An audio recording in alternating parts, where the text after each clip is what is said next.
Pinag-leave of absence na ng opisina ni Senator Robin Padilla ang political officer nilang si Nadia Montenegro. Ito'y hanggang matapos ang investigasyon ukol sa suspetsa na may nagmariwana sa loob ng isang palikuran sa Senado. Pinayuhan na rin daw na magpa-drug test ang aktres.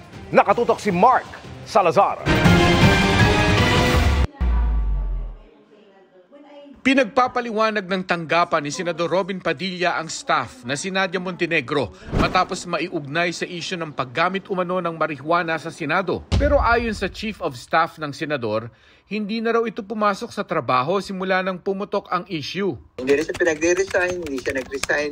We are still waiting. Di ba she was given po 5 days to... 5 days of Martes. Mag-explain ko. Political officer si Nadia Montenegro sa office ni Senador Padilla. Ayon sa incident report ng Senate Sergeant-at-Arms, inireport sa kanila na may naamoy daw na tila marijuana sa ladies' room sa 5th floor ng Senate building. At ang tanging naroon daw ay si Montenegro. Nang tanungin ng security, itinanggi ni Montenegro na nagmarijuana siya at baka raw ang kanyang vape ang naamoy. Nakausap daw siya kagabi ng kanilang Chief of Staff na si Attorney Rudolph Philip Jurado at napagpayuhan siyang magpa-drug test. Kung sa drug test, sinabi ko sa kanya, Nadia, siguro magpa-drug test ka. Hindi ko alam kung nagpa-drug test. Pero baka magamit yan as an advising yun na magpa-drug test ka.